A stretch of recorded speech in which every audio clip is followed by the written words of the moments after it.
La ilaha La ilaha La ilaha illallah La ilaha illallah এই কালেমা পড়বে যারা থাকবে না কোনো মরণ জ্বালা এই কালেমা পড়বে যারা থাকবে না কোনো মরণ জ্বালা এই কালেমার রওশনীতে এই কালেমার রওশনীতে কবর হবে উজালা লা ইলাহা ইল্লাল্লাহ লা ইলাহা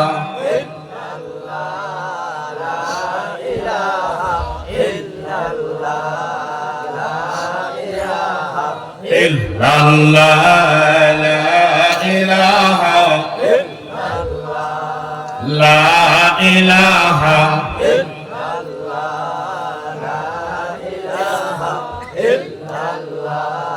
লা ইলাহা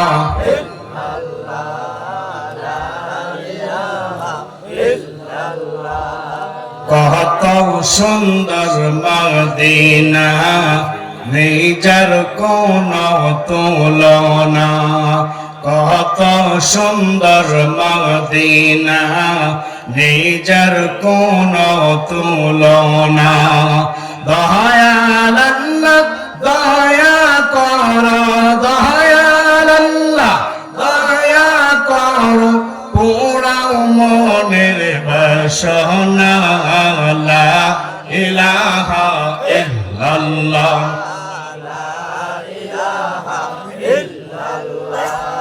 লা ইলাহা লা ইলাহা লা ইলাহা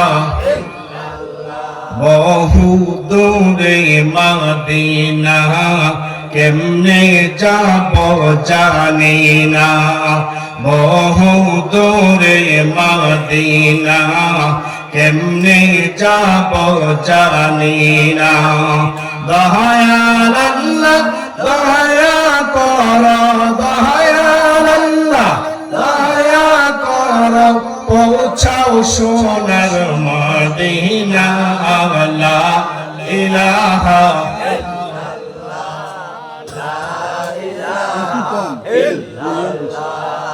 লা ইলাহা লা ইলাহা ইল্লাল্লাহ লা ইলাহা লা ইলাহা লা ইলাহা লা ইলাহা ইল্লাল্লাহ মুহাম্মাদুর রাসূলুল্লাহ সাল্লাল্লাহু আলাইহি ওয়াসাল্লাম সবাই বলে আলহামদুলিল্লাহ আল্লাহ রাব্বুল আলামিনের দরবারে কোটি কোটি শুকরিয়া যে রব্বুল আলামিন এত কনকনে শীতের মধ্যে অনেক লোকজনের মধ্য থেকে বাছাই করে আমাদেরকে এই পর্যন্ত সজাগ রেখেছেন মাঠে বসার তৌফিক দিয়েছেন আল্লাহর ওলির দরবারে মাহফিলে ওয়াজ শুনবার সুযোগটুকু করে দিয়েছেন এই জন্য আমরা প্রত্যেকে আবার বলি আলহামদুলিল্লাহ আমাদের এই সারা রাতের দুরুদ ও সালাম পৌঁছে দিক দয়ার নবী মায়ের নবী উম্মতের কান্ডারি যিনি কুল কায়নাতের নবী আমার আল্লাহ তাআলা বলেন আমার নবী সেই নবী পাক সাল্লাল্লাহু আলাইহি সাল্লামের রওজা মুবারকে কদম মুবারকে আমাদের সালামটুকু পৌঁছে দিক সবাই মিলে আমিন আমরা ইনশাআল্লাহ কিছুক্ষণের মধ্যেই আমরা ফজর নামাজ পড়ব তারপরে আখিরি মোনাজাত হবে কিয়াম শুরু হবে সবাই ইনশাআল্লাহ একসাথে কিয়াম করে আল্লাহ রাসূলকে আমরা প্রেম মহব্বত নিবেদন করব সবাই রাজি আছি না ইনশাআল্লাহ বলেন সবাই ইনশাআল্লাহ আপনারা সারা রাত ব্যাপী অনেক আলোচনা শুনেছেন অনেক ওয়াজ নসিহত শুনেছেন জিকির আজকার করেছেন আলহামদুলিল্লাহ এখনো যারা আছেন সবচেয়ে বেশি ভাগ্যবান, যেহেতু সর্বশেষ সময় তাহাজ্জুদের সময়, এই সময় আপনারা এখন মাঠে আছেন। এই জন্যে আল্লাহ দরবারে আবার বলেন আল্লাহুম্মা আমিন।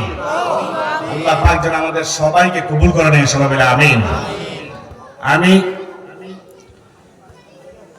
যেই ধরনের আলোচনা সারা আজ শুনেছেন, আলহামদুলিল্লাহ অনেক আলোচনা হয়েছে, আমি একটু ব্যতিক্রম কিছু বলতে চাই। এমন কিছু আলোচনা এই জগতে এখন দরকার, বিশেষ করে যুবক ভাইদের খুবই দরকার।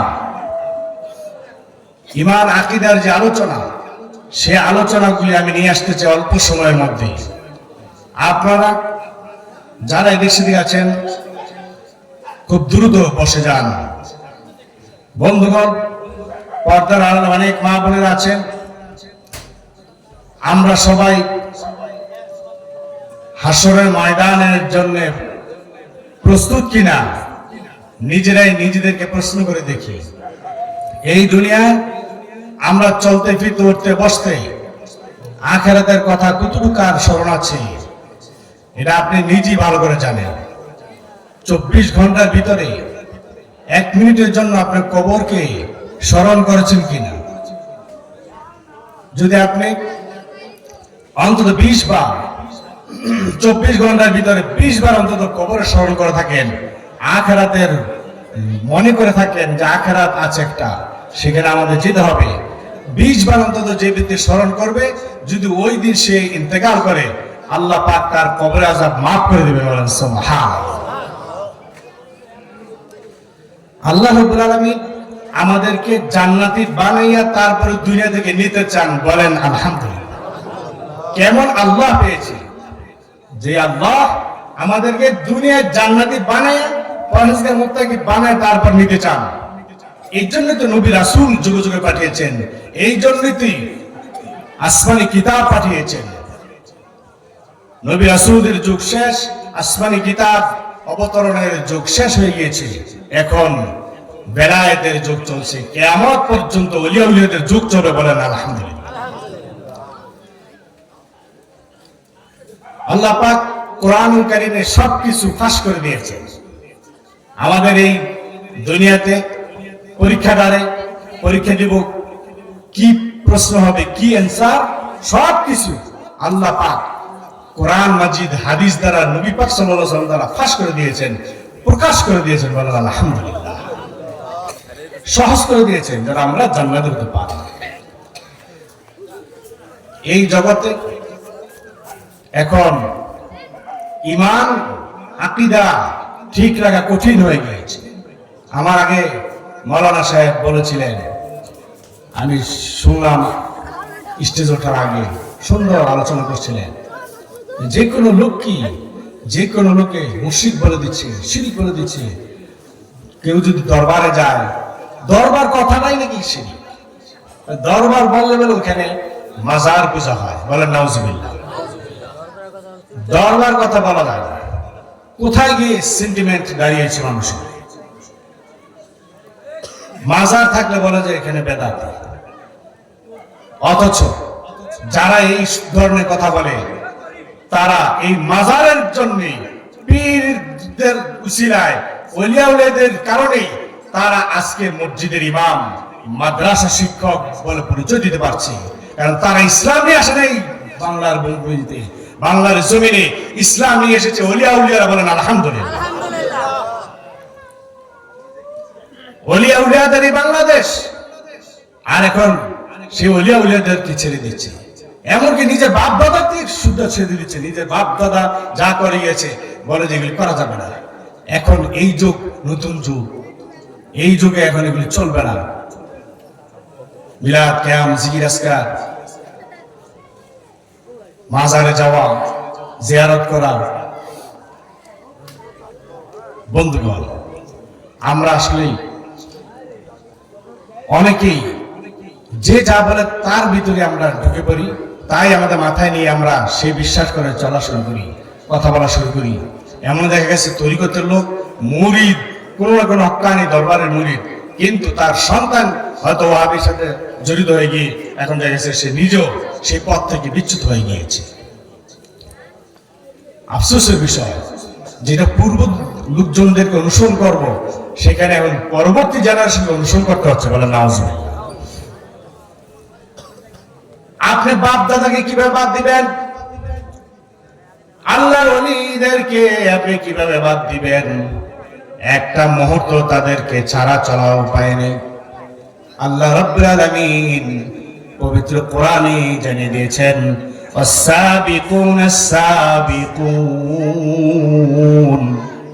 أولئك المقربون। পূর্বে যারা অতিক্রান্ত হয়ে গিয়েছেন, السابقون السابقون, পূর্বে যারা অতিক্রান্ত হয়ে গিয়েছেন, উলাইকাল মুকাররাবুন, তারাই আল্লাহ রাব্বুল আলামিনের অতি কাছে চলে গিয়েছেন। বলেন সুবহানাল্লাহ। আল্লাহ তাআলা নিকটবর্তী বান্দা বান্দী হিসেবে তারা কবুল হয়ে গিয়েছেন। আর তার ফলাফল কি, রেজাল্ট কি?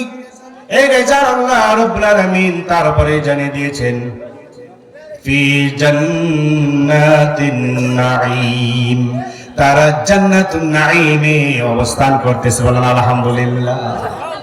কবরের থেকে ওই জান্নাতুন নাঈমের সাথে তাদের যোগাযোগ করে দিয়েছেন আল্লাহ। বলেন আলহামদুলিল্লাহ। হাসর ময়দানে তারা জান্নাতুন নাঈমে থাকবে। পূর্ববর্তী যত পরহেজগার মুত্তাকি যারা ছিলেন, যারা ইমানদার ছিলেন, আমাদের বাপ দাদা, আমাদের আত্মীয় স্বজন যারা আগে চলে গিয়েছেন, তারা সবাই আসলে ভালো আছেন। বলেন আলহামদুলিল্লাহ। তাদের মধ্যে এত ফিতনা ছিল না, তাদের মধ্যে এত পেশগুছ ছিল না। তারা আলেম ওলামাদের থেকে যা শুনেছেন তাই আমল করে দিয়েছেন। তাহলে ওই যে আগে যারা বলেছিলেন, যা জেনেছেন তাই বলেছেন, আর ওই অনুযায়ী আমল করেছেন। আমল করতে গিয়ে যদি নাকি কেউ কম আমলও করেছেন, কিন্তু ঈমান আকীদার জন্য তারা জান্নাতি হয়ে গিয়েছেন। বলেন সুবহানাল্লাহ। ওলি আউলিয়া ছাড়বেন কিভাবে? আল্লাহ রাব্বুল আলামিন সূরা ফাতিহার মধ্যে ওলিদের কথা বলেছেন। 5 ওয়াক্ত নামাজ আদায় করেন, সূরা ফাতিহা ছাড়া নামাজ হয় না। সেই সূরা ফাতিহা দিয়ে নামাজ আদায় করেন। ওই নামাজ আদায় করতে গিয়ে আপনি বলেন, ইহদিনাস সিরাতাল মুস্তাকিম, আল্লাহ সহজ সরল সঠিক পথে আমাকে পরিচালনা করো, আমাদেরকে তুমি চালাও। কাদের পথ? সিরাতাল্লাযীনা আনআমতা আলাইহিম, যাদেরকে তুমি নিয়ামত দিয়েছো, যাদের উপর তুমি সন্তুষ্ট, আল্লাহ তাদের পথে আমাদেরকে পরিচালনা করো। যাদেরকে তুমি নিয়ামত দিয়েছো। এই আয়াতের তাফসীরে বলা হয়েছে আরেকটা আয়াত দ্বারা, উলাইকাল্লাযীনা আনআমা আল্লাহু আলাইহিম মিনান নাবিয়্যিনা ওয়াস-সিদ্দীকীনা ওয়াশ-শুহাদা'i ওয়াস-সালিহিন, তারাই নিয়ামত প্রাপ্ত, তারা আল্লাহ রাব্বুল আলামিনের সন্তুষ্ট অর্জন করেছে, যারা নাকি নবী ছিলেন। মিনান নাবিয়্যিন, 4 ধরনের। 1 নম্বর হচ্ছে নবী রাসূলগণ। ওয়াস-সিদ্দীকীন, 2 নম্বর হচ্ছে নবী রাসূলদের সাহাবীগণ।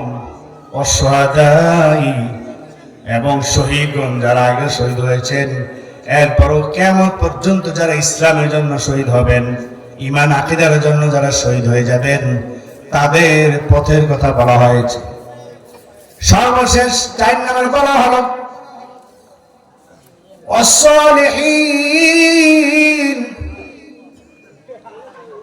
আল্লাহর ওলিদের পথ, ওলি আউলিয়াদের পথ, যারা নাকি আল্লাহ তাআলাকে সন্তুষ্ট করতে পেরেছেন, তাদের মধ্যে সর্বশেষ হচ্ছে আল্লাহর ওলি।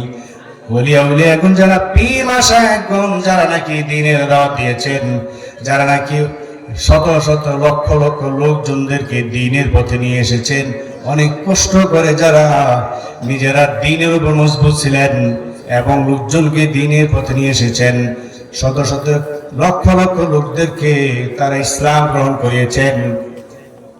খাজা মাইনুদ্দিন রহমতুল্লাহ আলাইহি করেন নাই?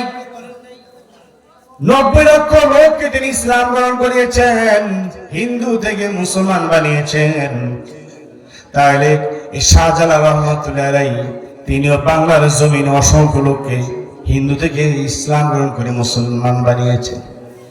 তাহলে দেখা যায় ওলিয়া উলিয়াদের কথা কোরআন এসেছে, ইয়া আইয়ুহাল্লাযীনা আমানু তাকুল্লাহা ওয়া কুনু মা'আস সাদিকিন। তোমরা ঈমান আনো, তারপর মুত্তাকি হও, পরহেজগার হও। মুত্তাকি পরহেজগার হলে হবে না, এবং মুত্তাকি পরহেজগার হতে পারবে না যতক্ষণ পর্যন্ত না ওয়া কুনু মা'আস সাদিকিন, ওলিয়া উলিয়াদের সাথে যতক্ষণ পর্যন্ত না তোমাদের সোহবত থাকবে, সম্পর্ক থাকবে না, ততক্ষণ পর্যন্ত তোমরা মুত্তাকি পরহেজগার হতে পারবে না। এত সহজ নয় ঈমান এনে আপনি জান্নাতে যাবেন। ঈমান আনার পরে মুত্তাকি হতে পারবেন, সহজ নয়। সাদিকিন, সত্যবাদী পীর মাশায়েখ যারা আছেন, হক্কানি পীর মাশায়েখ যারা আছেন, তাদের সোহবতে থাকলে তারপর আপনি মুত্তাকি পরহেজগার হতে পারবেন। বন্ধুগণ, পর্দার মা বোনেরা, আজকাল ওলিয়া উলিয়াদের দরবারে গেলে বলে শিরিক। শিরিক বলতে কি বোঝায় সেটাই তারা জানে না। আল্লাহর সাথে যদি কাউকে মিলানো হয়, শরীক করা হয়, তাইলে হবে শিরিক। যদি কেউ মাজারে যায়, জিয়ারত করেন, এমনকি মাজারে গিয়ে যদি মাজারের রেলিং ওয়ালকে যদি আপনি চুম্বন করেন, ওয়ালকে যদি আপনি সালাম করেন, তারপরেও শিরিক হবে না। এটা হচ্ছে একটা আদব, এটা যে একটা আদব, মনের আবেগ আপনি প্রকাশ করলেন, কিন্তু আপনি শুধু সিজদাটুকু দিলেন না, কপাল দিলেন না। এই সিজদার মালিক আল্লাহ, আপনি সিজদা দিলেন না, কপাল লাগাইলেন না, সব কিছু করলেন, বসে বসে কোরআন তেলাওয়াত জিজ্ঞাসা করলেন, মিলাদ ক্যাম্প করলেন, সব কিছু করতে পারবেন। যদি আপনি করেন তাহলে আপনি শিরিক করলেন না। এমনকি আপনি সালাম শুদ্ধ করতে পারবেন, ওখান থেকে আপনি মাটি নিয়ে আপনি গায়ে মাখতে পারবেন, একটা বিন্দু পরিমাণ আপনার শিরিক হবে না। সব শরিক শিরিক নয়। ওলিয়া উলিয়াদের মাজার যদি যান, গিয়ে যদি সেখানে আপনি দোয়া করেন, আল্লাহ তোমার ওলির কাছে চাইতে আমি আসি নাই, বরং আল্লাহ তোমার কাছে চাইতে এসেছি, তোমার ওলিকে সামনে নিয়ে। আল্লাহ মেহেরবানি করে তোমার ওলির সাথে তোমার সম্পর্ক ভালো আছে, তাই এখানে এসেছি। তুমি আমার মনের আশা পূরণ করে দাও, আমার অভাব দূর করে দাও। আল্লাহ আমার বিপদ থেকে তুমি আমাকে উদ্ধার করো। তোমার ওলির সাথে সম্পর্ক ভালো, তাই এই তোমার ওলির উসিলায় আল্লাহ তুমি আমাকে মাফ করে দাও। আপনি যদি গুনে গুনে, আপনি যদি নির্দিষ্ট করে নিয়ত করে করে এই সমস্যা, এই সমস্যা, এই রোগ, সেই রোগ, এই অভাব, সেই অভাব, নির্দিষ্ট করে মনে মনে নিয়ত করে যদি আপনি চাইতে পারেন, আল্লাহ যেই কয়টা পছন্দ করবেন ওই কয়টা নিয়ত আপনার সাথে সাথে পূরণ করে দিবেন। বলেন সুবহানাল্লাহ। আমি ওলি সন্তান, ওলি নাতি, তারপর আমি এখনো সুযোগ পাইলে আমি কোনো না কোনো ওলি দরবারে চলে যাই।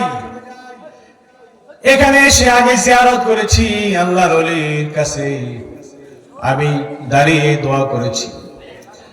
আগে আমি ক্ষমতা চেয়েছি, পাওয়ার চেয়েছি, তারপরে আমি স্টেজে উঠেছি। চট্টগ্রাম গিয়েছিলাম কিছুদিন আগে, মোহসেন আউলিয়া নামে একজন আল্লাহর ওলি সেখানে সাহিত্য জিন্দা ওলি আমি প্রমাণ পেয়েছি। আমি আমার একটা বিষয় সেখানে পেশ করেছি, আলহামদুলিল্লাহ সেখান থেকে ফিরতে না ফিরতে আমি তার রেজাল্ট পেয়ে গেছি। বলেন সুবহানাল্লাহ। শিরিক বলে, শিরিক বলে মানুষকে দূরে সরিয়ে দিচ্ছে। ফিতনাবাজ থেকে আপনি দূরে থাকেন। সমস্ত শরিক শিরিক নয়। আপনি আযানের মধ্যে বলতেছেন আল্লাহু আকবার, আল্লাহু আকবার, আল্লাহর সাথে আকবার শব্দটা যদি নাকি মিলানো হয় তাহলে অর্থ হয় আল্লাহ মহান, আল্লাহ মহান। আযানে বলেন, একামতে বলেন, নামাজে বলেন। নামাজে শুধু আল্লাহু আকবার না বলে তো আপনার নামাজই হবে না। তাকবীরে তাহরিমাতে কি বলতে হয়? আল্লাহু আকবার। আল্লাহু আকবার বলে আপনি আল্লাহকে সম্বোধন করছেন, কিন্তু আপনি যখন নাকি আবু বকর সিদ্দিক রাদিয়াল্লাহু তাআলা আনহুর নাম বলেন, সেখানে আপনি বলেন সিদ্দিক আকবর আবু বকর রাদিয়াল্লাহু তাআলা। যে ওয়াহাবীরা মানুষদেরকে বিভিন্ন আউলিয়া উলিয়াদের দরবার থেকে দূরে সরিয়ে দিচ্ছে, তারাই ওয়াজ নসিহতে যখন নাকি বয়ান করে তখন বলে সিদ্দিক আকবর আবু বকর রাদিয়াল্লাহু তাআলা আনহু, ফারুক আযম ওমর ফারুক রাদিয়াল্লাহু তাআলা আনহু, উসমান গনি রাদিয়াল্লাহু তাআলা আনহু। প্রত্যেকটা নামের শেষে যেই শব্দটা রয়েছে, এই শব্দটা আল্লাহ তাআলার সিফাতি নাম। আকবর, আযম, গনি, এভাবে আরো অনেক আছে। তাহলে ওই শব্দগুলি যে সাথে বলতেছে, ওই শব্দগুলি বলে না যে শিরিক, ওখানে শিরিক বলতে পারে না। কারণ আগের যত সালফে সালিহিন, আলেম ওলামা, পীর মাশায়েখ, ওলিয়া উলিয়া সহ মুফাসসিরিন কেরাম, মুহাদ্দিসিন কেরাম, মুফতিয়ানে আযম সবাই ব্যবহার করেছেন এই শব্দগুলি নির্দ্বিধায়। কিন্তু এখন যদি আব্দুল কাদের জিলানী রাহমাতুল্লাহ আলাইহি নামের সাথে বলি গাউসুল আজম, তাইলে বলে শিরিক হয়ে যায়। গাউসুল আজম বলে নাকি শিরিক হয়? ইয়া রাসূলুল্লাহ বলে নাকি শিরিক হয়? ইয়া নবী আল্লাহ, ইয়া হাবিব আল্লাহ বলে নাকি শিরিক হয়? জায়গায় জায়গায় মানুষদেরকে কোণঠাসা করে ফেলছি, ঈমান আকীদা নষ্ট করে ফেলছি। তারা জানে না যে সমস্ত শরীকই কিন্তু শিরিক নয়, কিছু কিছু শরীক শিরিক নয়। এই যে সিদ্দিক আকবর, আকবর মানে মহান, তাহলে সেই সিদ্দিক আকবর বলা যেমন শিরিক নয়, আব্দুল কাদের জিলানী রাহমাতুল্লাহ আলাইহি গাউসুল আজম বলাও শিরিক নয়। শিরিক কোথায়? যদি এদিকে বলা হয় যে আল্লাহ সৃষ্টি করতে পারেন, ওলিও সৃষ্টি করতে পারেন, মুর্শিদ গুরু সৃষ্টি করতে পারেন, তাইলে শিরিক। আল্লাহ লালন পালন করেন, ওলিও লালন পালন করতে পারেন, তাইলে শিরিক। আল্লাহ পরে মাখলুকাতের সাথে যদি আল্লাহ তাআলার খাস তিনটা, মনে রাখবেন, খাস তিন ধরনের সিফাত যদি আল্লাহ তাআলার সাথে মিলানো হয়, শরীক করা হয়, তাইলে হবে শিরিক। এই তিনটা জিনিস সবাই মনে রাখবেন। এক নাম্বার হলো যদি নাকি কেউ বলে খালকিয়াত, আল্লাহ তাআলার ক্ষমতা আছে সৃষ্টি করার, কোন বান্দা বান্দিরও ক্ষমতা আছে সৃষ্টি করার, তাহলে ওই ব্যক্তির সাথে সাথে মুশরিক হয়ে যাবে।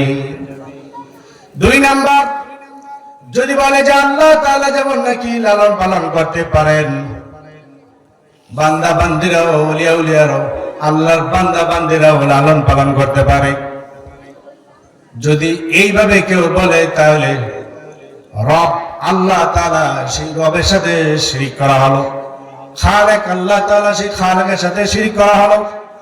3 নাম্বার শিরিক হলো যদি নাকি ইবাদতের মধ্যে শিরিক করে, আল্লাহ তাআলার ইবাদত করে এবং ওলিয়া উলিয়ার ইবাদত করে, ওলিয়া উলিয়াকে সিজদা করে, মাজারকে সামনে নিয়ে নামাজ আদায় করে, যদি নাকি কপাল লাগায়, ওলির পায়ে যদি নাকি সিজদা করে কপাল লাগায়, তাহলে শিরিক হতে পারে।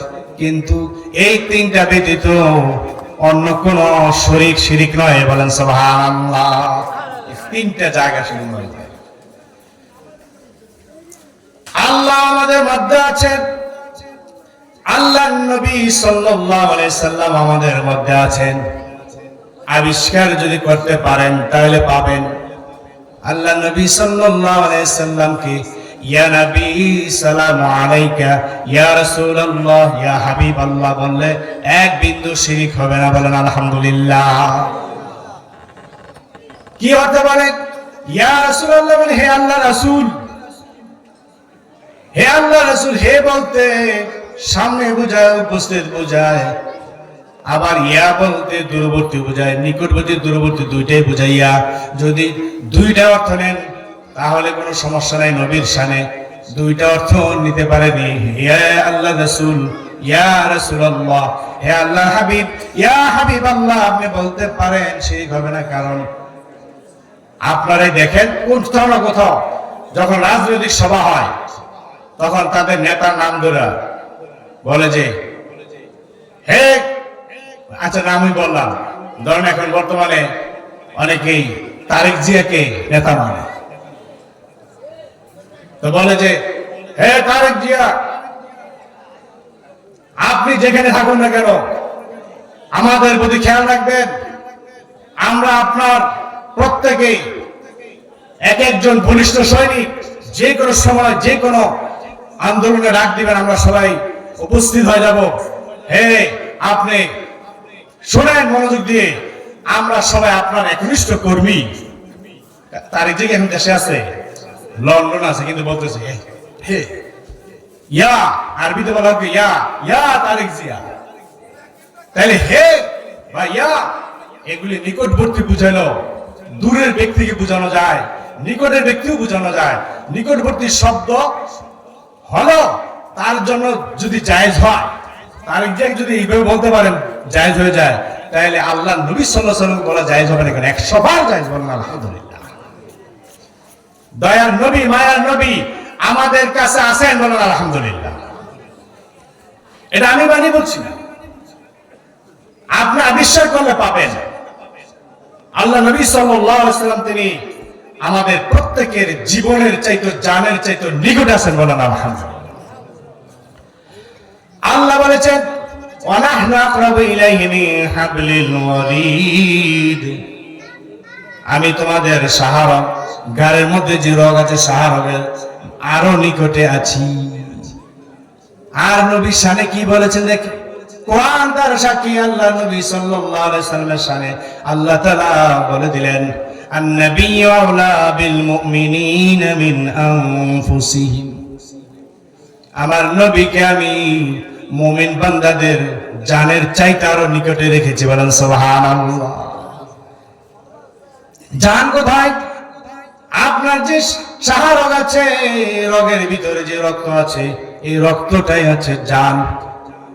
রক্ত শূন্য হলে মানুষ কিন্তু মারা যায়, রক্ত ঠিক থাকলে আপনি ঠিক। ব্লাড ক্যান্সার হলে আস্তে আস্তে আপনি কবরের দিকে চলে যাবে। তাহলে ব্লাড হচ্ছে মানুষের জীবন, এই জীবনের চাইতেও আমার নবী আরো নিকটে আছেন, বলেন সুবহানাল্লাহ। তাইলে বোঝা যায় আল্লাহ রাব্বুল আলামিন আছেন রগের নিকটে, আর রগের ভিতরে যে জান আছে, রক্ত আছে, আল্লাহ নবী সাল্লাল্লাহু আলাইহি সাল্লাম ওই জানের আরো নিকটবর্তী। তাইলে আল্লাহ চাইতে নবী যে আমাদের আরো কাছে আছেন, বলেন সুবহানাল্লাহ। আল্লাহ তাআলা রেখে দিয়েছেন আমাদের রহমতের জন্য, কারণ রাহমাতুল লিল আলামিন আমার আপনার নবী, আর আল্লাহ রাব্বুল আলামিন রব্বুল আলামিন আমার নবী রাহমাতুল লিল আলামিন। এই রাহমাতুল লিল আলামিন যদি আমার আপনার মধ্যে না থাকেন, তাহলে যে কোনো সময় আমরা ধ্বংস হয়ে যাব। যেখানে নবীর রহমত নাই সেখানে ধ্বংস। বন্ধুগণ, তাহলে আমরা যদি নাকি আল্লাহ নবী সাল্লাল্লাহু আলাইহি সাল্লামকে আমার মধ্যে আবিষ্কার করতে চাই, কোন না কোন হক্কানি রব্বানি দরবারে আত্মসমর্পণ করতে হবে, ওলি দরবার যেতে হবে, খাঁটি মুর্শিদ ধরতে হবে। মুর্শিদের কাছে গিয়ে বসেন, সেখানে জানেন, শোনেন, সোহবতে আসেন, তাহলে আপনি আপনার মধ্যে নবী পাক সাল্লাল্লাহু আলাইহি সাল্লামকে আবিষ্কার করতে পারবেন, বলেন আলহামদুলিল্লাহ। আল্লাহ আল্লাহ আল্লাহ আল্লাহ আল্লাহ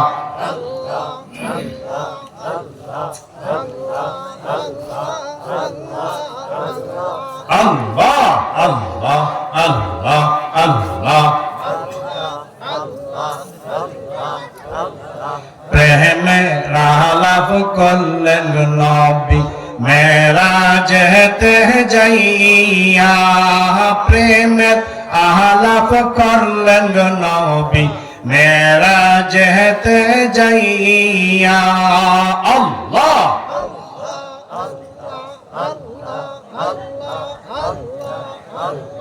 প্রেমের আলাপ করলেন নবী মেরাজেতে যাইয়া প্রেমের আলাপ করলেন গো নবী মেরাজেতে যাইয়া আল্লাহ তাআলা মেরাজ দিলেন মুমিনের লাগিয়া প্রেমের আলাপ করলেন গো নবী মেরাজেতে যাইয়া আল্লাহ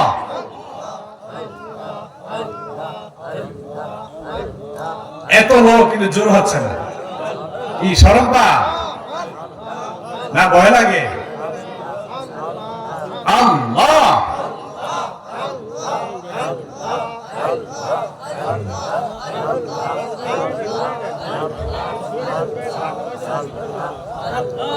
আল্লাহ আল্লাহ আল্লাহ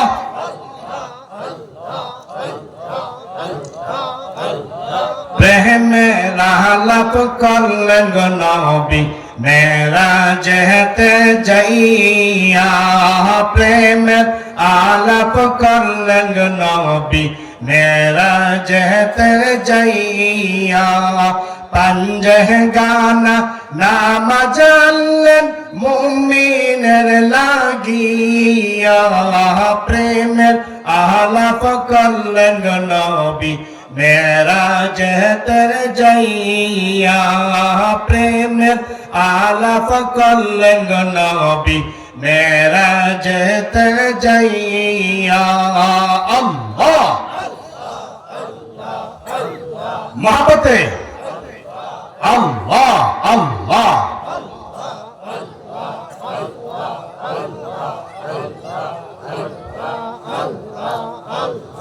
আল্লাহ আল্লাহ আল্লাহ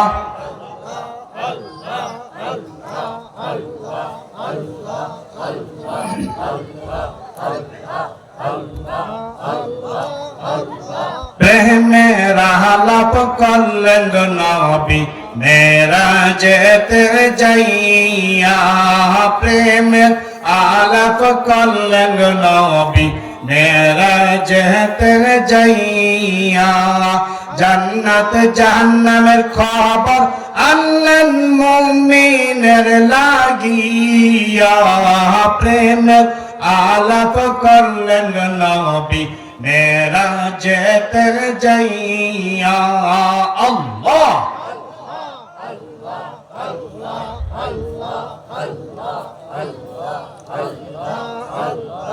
আল্লাহ আল্লাহ আল্লাহ আল্লাহ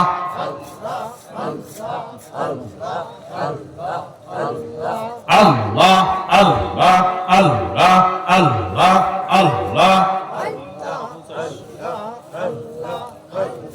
আল্লাহু আকবার লা ইলাহা ইল্লাল্লাহ মুহাম্মাদুর রাসূলুল্লাহ সাল্লাল্লাহু আলাইহি ওয়াসাল্লাম।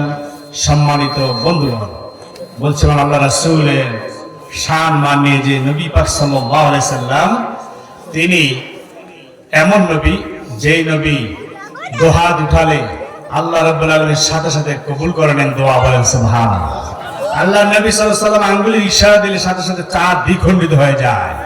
যে নবী পাক সাল্লাল্লাহু আলাইহি সাল্লামের কদম মোবারক উঠাইলে আরশ আজিম পর্যন্ত নিয়ে যান আল্লাহ তাআলা, বলেন সুবহানাল্লাহ। এমন নবী পেয়েছি আমরা যে নবী সাল্লাল্লাহু আলাইহি সাল্লাম রওজা পাকে শুয়ে আমাদের প্রত্যেকের সমস্ত খবর রাখেন, বলেন সুবহানাল্লাহ।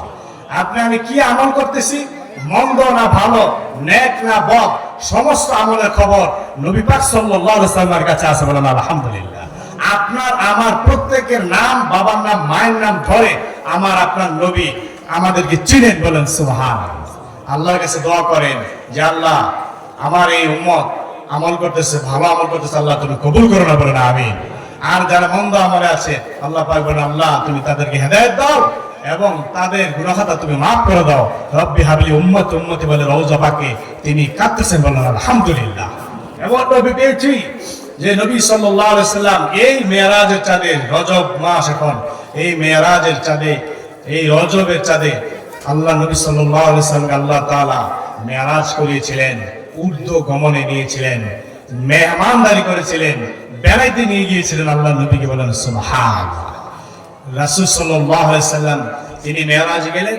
সেই মেরাজে গিয়ে আল্লাহ তাআলার সান্নিধ্যে গিয়ে সরাসরি আল্লাহর সাথে মোলাকাত করেছেন, সাক্ষাৎ করেছেন, কথা বলেছেন। সরাসরি এই কপালের চক্ষু দিয়া আল্লাহকে দেখেছেন, বলেন সুবহানাল্লাহ।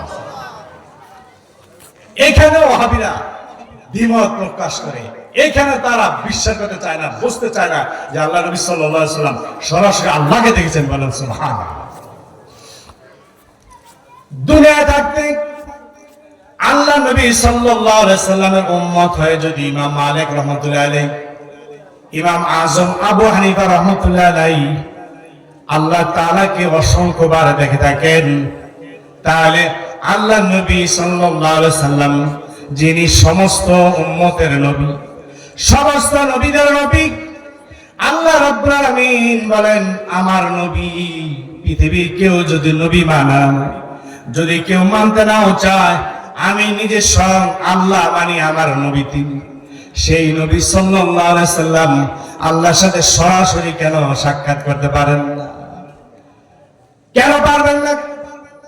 হাজার হাজার বার, লক্ষ লক্ষ বার, কোটি কোটি বার ইচ্ছা করলে আল্লাহ নবী সাল্লাল্লাহু আলাইহি সাল্লাম আল্লাহকে সরাসরি দেখতে পারতেন, বলেন সুবহানাল্লাহ।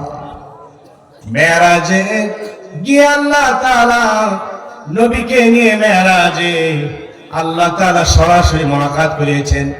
আপনার বাড়িতে যদি আপনার ব্যয়কে দাওয়াত দেন, দাওয়াত দেওয়ার পরে যদি আপনি আড়ালে থেকে কথা বলেন, আপনি ওই পাশে থাকেন, আমি এই পাশে থাকেন, দেখা না করে যদি আপনি আড়ালে কথা বলেন, তাহলে কি মেহমানদারি হলো? মেহমানদারি? এটা কি সম্ভব? মন খারাপ থাকবে না খুশি আসবে? মেজবান মেহমান, মেজবান তো বাড়ির লোক, মেহমানকে যিনি আসেন, তাইলে মেহমান খুশি হবে না, মেহমানের মন খারাপ হয়ে যাবে। কিন্তু আল্লাহ নবী সাল্লাল্লাহু আলাইহি সাল্লাম মেরাজ থেকে এসে এত খুশি হয়েছিলেন, এত খুশি, আর এমন এত উজ্জ্বল চেহারা হয়েছিল, এর উজ্জ্বল চেহারার নমুনা এবং এত খুশির নমুনা আল্লাহ তাআলা এই জমিনের মধ্যে কোন সাহাবীকে আর দেখায়নি, বলেন সুবহানাল্লাহ। মেরাজ থেকে এসে সব চেঞ্জ হয়ে গেছিল, অথচ ইতিমধ্যেই হযরত খাদিজাতুল কুবরা রাদিয়াল্লাহু তাআলা আনহা দুনিয়া থেকে বিদায় হয়ে গিয়েছেন।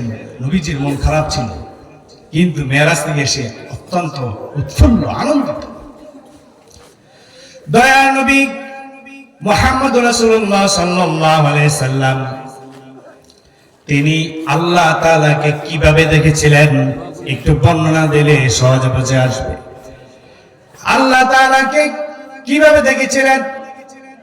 আল্লাহ নবী সাল্লাল্লাহু আলাইহি সাল্লাম তিনি সিদরাতুল মুনতাহা পর্যন্ত ফেরেশতাদের সাথে ছিলেন, কিন্তু সিদরাতুল মুনতাহার পরে আর ফেরেশতারা যেতে পারে নাই, তাদের সীমানা সেখানে শেষ, উপরে উঠলে তারা ধ্বংস হয়ে যেত। কিন্তু দয়ার নবী, মায়ের নবী মুহাম্মদ রাসূলুল্লাহ সাল্লাল্লাহু আলাইহি সাল্লাম তিনি তার উপরও একা একা, কোনো ফেরেশতা ছাড়াই একা একা তিনি ফানা ফিল্লাহ হয়ে গিয়েছিলেন, সুবহানাল্লাহ। ফানা ফিল্লাহ। আল্লাহ নবী সাল্লাল্লাহু আলাইহি সাল্লামের মেরাজ নিয়ে যদি কথা বলি, আধ্যাত্মিক কথা, যেটা তরিকতের কথা, বাতেনি কথা, শরীয়তের অনেক ওয়াজ হয় মেরাজ নিয়ে, কিন্তু এই ওয়াজ হয় না। বাতেনি কথা হলো আল্লাহ নবী সাল্লাল্লাহু আলাইহি সাল্লাম তিনি তিনটা রূপে রূপান্তরিত ছিলেন। কয় রূপে? তিনটা রূপ ছিল। আল্লাহ রাসূল কয়টা রূপ ছিল? তিনটা রূপ। এক নম্বরে বাশারিয়ত, আল্লাহ নবী ছিলেন বাশারি। দুই নাম্বার মালাকি রূপ, আল্লাহ নবী ছিলেন মালাকি রূপে রূপান্তরিত। তিন নাম্বার হাকিকি রূপ, আল্লাহ নবী সাল্লাল্লাহু আলাইহি সাল্লামের হাকিকি বা আসল রূপ আরেকটা ছিল। এই তিনটা রূপের কথা যদি আপনারা বুঝতে পারেন, তাহলে বাশারি নবী, নূর নবী মানা প্রত্যেকের জন্য সহজ হয়ে যাবে, সহজ হয়ে যাবে। সাল্লাল্লাহু আলাইকা ইয়া নবী ইয়া রাসূলুল্লাহ, সাল্লাল্লাহু আলাইকা ইয়া নবী ইয়া রাসূলুল্লাহ, সাল্লাল্লাহু আলাইকা ইয়া নবী ইয়া রাসূলুল্লাহ, সাল্লাল্লাহু আলাইকা ইয়া নবী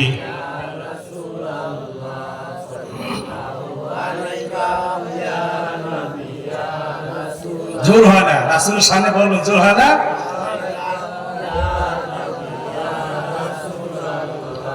সাল্লাল্লাহু আলাইকা ইয়া নবী ইয়া রাসূলুল্লাহ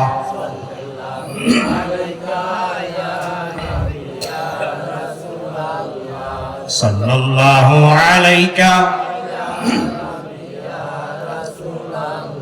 লা ইলাহা ইল্লাল্লাহ মুহাম্মাদুর রাসূলুল্লাহ সাল্লাল্লাহু আলাইহি ওয়াসাল্লাম। আল্লাহ রাসূল সাল্লাল্লাহু আলাইহি ওয়াসাল্লামকে বাশার বলা হয়, কুল ইন্নামা আনা বাশারুম মিসলুকুম। আল্লাহ রাসূল সাল্লাল্লাহু আলাইহি ওয়াসাল্লাম বাশার মানুষ ছিলেন, কোরআন তার প্রমাণ। আল্লাহ রাসূল সাল্লাল্লাহু আলাইহি ওয়াসাল্লাম বিয়ে করেছেন, আল্লাহ রাসূল সাল্লাল্লাহু আলাইহি ওয়াসাল্লাম সন্তান হয়েছে। রাসূল সাল্লাল্লাহু আলাইহি ওয়াসাল্লাম তিনি বাজারে ঘাটেও গিয়েছেন, আমাদের মতো মানুষদের সাথেও তিনি চলাফেরা করেছেন। সাহাবীদের নিয়ে চলেন নাই? রাসূল সাল্লাল্লাহু আলাইহি ওয়াসাল্লামের দান্দার মোবারক শহীদ হয়েছিল, শরীর মোবারক থেকে রক্ত বের হয়েছিল, রক্ত মোবারক বের হয়েছিল শরীর থেকে, প্রস্রাব পায়খানা করেছেন। কিন্তু আমাদের মতো নয়, এগুলি অন্যান্য মানুষদের মতো নয়। আল্লাহ রাসূল সাল্লাল্লাহু আলাইহি ওয়াসাল্লাম পায়খানা প্রস্রাব থেকে নেশকা আম্বরে ঘ্রাণ আসতে বলেন, সুবহানাল্লাহ। প্রস্রাব পায়খানা কেউ দেখেনি, প্রস্রাব পায়খানা করার সাথে সাথে মাটি খেয়ে ফেলতো, মাটি দুবার হয়ে যেত, সাথে সাথে খেয়ে ফেলতো। আল্লাহ নবী সাল্লাল্লাহু আলাইহি ওয়াসাল্লামের এই দেহ মোবারক থেকে যে ঘাম আসতো, এই ঘামগুলি প্রত্যেকটা নেশকা আম্বরের ঘ্রাণ ছিল। ঘাম দিয়ে সাহাবীরা আতর বানিয়েছে, বলেন সুবহানাল্লাহ। কোন বাচ্চার মাথায় যদি হাত বুলে দিত, তাহলে সেই বাচ্চার মাথা থেকে আজীবন ঘ্রাণ আসতো, বলেন সুবহানাল্লাহ। শুধু তাই নয়, ওই বাচ্চা যদি কোনো বাচ্চা বিয়ে করার পরে যে সন্তান হয়েছে, সন্তান হওয়ার পরে সেই সন্তানের গায়ে থেকেও ঘ্রাণ আসতো। রাসূল সাল্লাল্লাহু আলাইহি ওয়াসাল্লামের সেই আতর মোবারকের, সেই হাত মোবারকের ঘ্রাণ আসতো। সন্তানের পরে সন্তান থেকেও, নাতি থেকেও সেই ঘ্রাণ আসতো, বলেন সুবহানাল্লাহ। কেমন নবী ছিলেন সেই নবী সাল্লাল্লাহু আলাইহি ওয়াসাল্লাম? বাশার, কিন্তু মানব ছিলেন, কিন্তু মহামানব ছিলেন, বলেন সুবহানাল্লাহ। 2 নাম্বার, নূরের নবী ছিলেন। আল্লাহ নবী সাল্লাল্লাহু আলাইহি ওয়াসাল্লামের আরেকটা রূপ ছিল, ওই রূপটা প্রকাশ পেত, সেই রূপটা ছিল মালাকি রূপ, অর্থাৎ নূরের নবী। ওইটার প্রমাণ প্রত্যেক সাহাবীরা মুহূর্তে মুহূর্তে। আল্লাহ নবী সাল্লাল্লাহু আলাইহি ওয়াসাল্লাম সূর্যের আলোতে চলতে গেলে দেখা যেত অন্যান্য লোকের ছায়া পড়ে, কিন্তু নবী পাক সাল্লাল্লাহু আলাইহি ওয়াসাল্লামের এই দেহ মোবারকের কোনো ছায়া ছিল না, কোনো ছায়া ছিল না। আল্লাহ রাসূল সাল্লাল্লাহু আলাইহি ওয়াসাল্লাম তিনি যদি হাসতেন, অমাবস্যা রাতে যদি তিনি হাসতেন, অন্ধকারের মধ্যে চাঁদের মতো আলো হয়ে যেত এলাকাটা, বলেন সুবহানাল্লাহ। এই দন্ত মোবারক থেকে এত আলো বের হতো, অন্ধকার যেন দুর্বৃত হয়ে প্রজ্বলিত পূর্ণিমার চাঁদ দেখা দিয়েছে, বলেন সুবহানাল্লাহ। এমনকি দেখা যাচ্ছে আল্লাহ নবী সাল্লাল্লাহু আলাইহি ওয়াসাল্লাম তিনি যখন নাকি ঘরে ঢুকতেন এশার নামাজের পরে, আয়েশা সিদ্দিকা রাদিয়াল্লাহু তাআলা আনহা বলেন, আমি সুই সুদ্ধা ঘরের মধ্যে খুঁজে পেতাম নবীর আলোতে। সেই নূরুন নবী সাল্লাল্লাহু আলাইহি সাল্লামকে যদি কেউ বলে নূর নবী, তাহলে নাকি শিরক। নাউজুবিল্লাহ, নাউজুবিল্লাহ। আল্লাহ নবী সাল্লাল্লাহু আলাইহি সাল্লাম নূরের নবী ছিলেন, বিন্দুমাত্র কোনো সন্দেহ নাই। কোরআন তার প্রমাণ। قد جاءكم من الله نور وكتاب মুবিন। আল্লাহ তাআলা তো বলে দিয়েছেন, আমি নূর পাঠিয়েছি, সাথে সাথে কোরআন পাঠিয়েছি, বলেন সুবহানাল্লাহ। নূর নবীকে পাঠিয়েছি, কোরআন দিয়ে পাঠিয়েছি। বন্ধুগণ, আল্লাহ নবী সাল্লাল্লাহু আলাইহি সাল্লামের আরেকটা রূপ ছিল, 3 নাম্বার, সেই রূপটা ছিল হাকিকি রূপ, আসল রূপ। এই রূপটা এই পৃথিবীর জমিনের মধ্যে কেউই দেখে নাই। ওই রূপটা নিয়ে আল্লাহ নবী সাল্লাল্লাহু আলাইহি সাল্লাম আল্লাহর সাথে সরাসরি মুলাকাত করেছেন। মেরাজ নিয়ে গবেষণা করলে দেখা যায়, আধ্যাত্মিক গবেষণায় দেখা যায় আল্লাহ নবী সাল্লাল্লাহু আলাইহি সাল্লামের তিনটা রূপ সেখানে কাজে লাগিয়েছিলেন। এক নাম্বার হচ্ছে বাশারী রূপ। নবী সাল্লাল্লাহু আলাইহি সাল্লাম বাইতুল্লাহ, মক্কা মুকাররমার বাইতুল্লাহ থেকে শুরু করে বাইতুল মুকাদ্দাস পর্যন্ত, ফিলিস্তিন পর্যন্ত ভ্রমণ করেছিলেন। সেই পর্যন্ত ভ্রমণকে আমরা যদি বিশ্লেষণ করে দেখি, ওই পর্যন্ত আল্লাহ নবী সাল্লাল্লাহু আলাইহি সাল্লামের বাশারী রূপ ছিল, মানুষের রূপে তিনি সেখানে ছিলেন। এরপর ফিলিস্তিন বাইতুল মুকাদ্দাস থেকে উপরের দিকে যখন নাকি তিনি উঠলেন, সাত আসমান পাড়ি দিয়ে তিনি সিদরাতুল মুনতাহা পর্যন্ত যখন গেলেন, ওই পর্যন্ত ছিল রাসূল সাল্লাল্লাহু আলাইহি সাল্লামের মালাকি রূপ, নূরি রূপ। আল্লাহ নবী সাল্লাল্লাহু আলাইহি সাল্লামের সাথে অসংখ্য অগণিত ফেরেশতারা ছিল এবং হুর গেলমানরা ছিল। স্বাগত জানিয়ে জানিয়ে সপ্ত আকাশ পাড়ি দিয়ে সিদরাতুল মুনতাহা পর্যন্ত নিরাপদে পৌঁছে দিলেন। বলেন সুবহানাল্লাহ। নূরে নবী মালাকি রূপ ছিল ওই পর্যন্ত। এরপরে কোন ফেরেশতারা দেখে নাই নবী সাল্লাল্লাহু আলাইহি সাল্লামকে, কোন কুল কায়নাতের কিছুই দেখে নাই। আল্লাহ রাব্বুল আলামিন রফরফে করে তাকে আল্লাহ পর্যন্ত নিয়ে গিয়েছেন। সুবহানাল্লাহ। রফরফ কি? রমানি রাসূল, ফামানি ফানা। যারা রাসূলের মেরাজ নিয়েও শিরকি কথাবার্তা বলে, যারা রাসূলের মেরাজ নিয়েও একিন বিশ্বাস ঠিক মতো করতে চায় না, তারা বলে রফরফ মানে হচ্ছে জায়নামাজ, মুসল্লা, একটা মুসল্লা দেওয়া হয়েছিল, ওই মুসল্লার উপরে সওয়ার হয়ে আল্লাহ রাব্বুল আলামিনের আরশ আজিম পর্যন্ত নবীজি ভ্রমণ করেছিলেন। আধ্যাত্মিক দৃষ্টিতে আলোচনা করলে দেখা যায় র মানে রাসূল, ফা মানে ফানা। আল্লাহ নবী সাল্লাল্লাহু আলাইহি সাল্লাম ফানা ফিল্লাহ হয়ে সিদরাতুল মুনতাহা থেকে হাজার হাজার বছর দূরত্ব পথ, সেই পথ অতিক্রান্ত করে আরশ আজিম পর্যন্ত পৌঁছে গিয়েছিলেন। হাকিকি রূপ সেখানে ধারণ করেছিলেন, যেই রূপে কোনো ফেরেশতাও করতে পারে না, যেই রূপ ধারণ করতে পারে না কোনো ফেরেশতাও, ওই রূপ ধারণ করেছিলেন। ফেরেশতারা মানুষের আকৃতি ধারণ করতে পারেন এবং তাদের নিজস্ব আকৃতিতে থাকতে পারে, নূরের আকৃতি আর বাশারের আকৃতি, কিন্তু হাকিকি একটা আকৃতি আছে, হাকিকি রূপ। ওই রূপ আল্লাহ নবী সাল্লাল্লাহু আলাইহি সাল্লামই শুধু পারতেন। দয়ার নবী, মায়ের নবী মুহাম্মদুর রাসূলুল্লাহ সাল্লাল্লাহু আলাইহি সাল্লামের হাকিকি রূপ নিয়ে আল্লাহর সাথে সরাসরি সাক্ষাৎ করেছেন। তিনি আল্লাহর সাথে একেবারে বিলীন হয়ে গিয়েছিলেন। বলেন সুবহানাল্লাহ। ফানা ফিল্লাহ, ভাই তিনি আল্লাহর সাথে মুলাকাত করেছেন, সরাসরি দেখেছেন চক্ষু দিয়ে, আবার সরাসরি কথা বলেছেন। সুম্মা দানা ফাতাদাল্লা ফাকানা কাবা কাউসাইনি আও আদনা, একদম নিকটবর্তী হয়ে গিয়েছিলেন, সরাসরি সামনাসামনি হয়ে আল্লাহর সাথে সরাসরি কথা বলেছিলেন। ফেরেশতারা এত কাছে যেতে পারেন আল্লাহ তাআলা, ৭০,০০০ নূরের পর্দা ভেদ করে আল্লাহ নবী সাল্লাল্লাহু আলাইহি ওয়াসাল্লাম আল্লাহর সাথে মুলাকাত করেছেন। বলেন সুবহানাল্লাহ। বন্ধুগণ, পর্দায় মা বোনেরা, সেই নবীর শানে কথা বলতে সাবধান। ওই নবী পাক সাল্লাল্লাহু আলাইহি সাল্লামের যদি নাকি আমরা গবেষণা করি আল্লাহ রাসূলকে নিয়ে, তাহলে ওলিয়া উলিয়াদের মধ্যে আল্লাহ রাসূল বিরাজ করে। বলেন সুবহানাল্লাহ। আওলাদিল মুমিনিন, সাধারণ মুমিনের কথা বলা হয় নাই, ওলিয়া উলিয়া যারা, তাদের সাথে আল্লাহ নবী সাল্লাল্লাহু আলাইহি সাল্লাম সব সময় আছেন। আর যারা নাকি আল্লাহর ওলি হতে চান, আল্লাহর ওলির সান্নিধ্যে গিয়ে যদি নাকি আপনি প্রিয় আল্লাহর বান্দা বান্দি হতে চান, তাহলে আপনার মধ্যে আল্লাহর নবীকে আবিষ্কার করতে পারবেন। সাল্লাল্লাহু আলাইকা ইয়া নবী ইয়া রাসূলুল্লাহ, সাল্লাল্লাহু আলাইকা ইয়া নবী ইয়া রাসূলুল্লাহ, সাল্লাল্লাহু আলাইকা ইয়া নবী ইয়া রাসূলুল্লাহ, সাল্লাল্লাহু আলাইকা ইয়া নবী ইয়া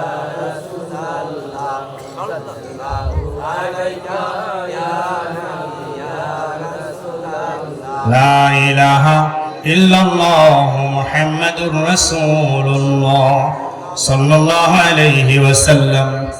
এই দুরূদটা আব্বাজান বেশি পড়তেন। এই দুরূদ পরে এমনও আছে আল্লাহর এই জমিনের উপরে এই দুরূদ পড়তে পড়তে আল্লাহর নবী সাল্লাল্লাহু আলাইহি ওয়াসাল্লামের সাথে দিদার হয়েছিল, বলেন সুবহানাল্লাহ।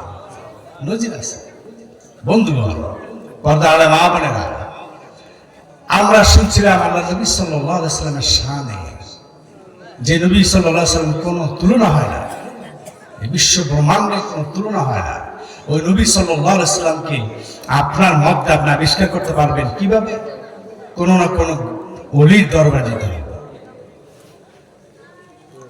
মুমিনের হৃদ মাজারে আল্লাহ রাসূল বিরাজ করে, মুর্শিদ দরে খুঁজলে পাবি তারে,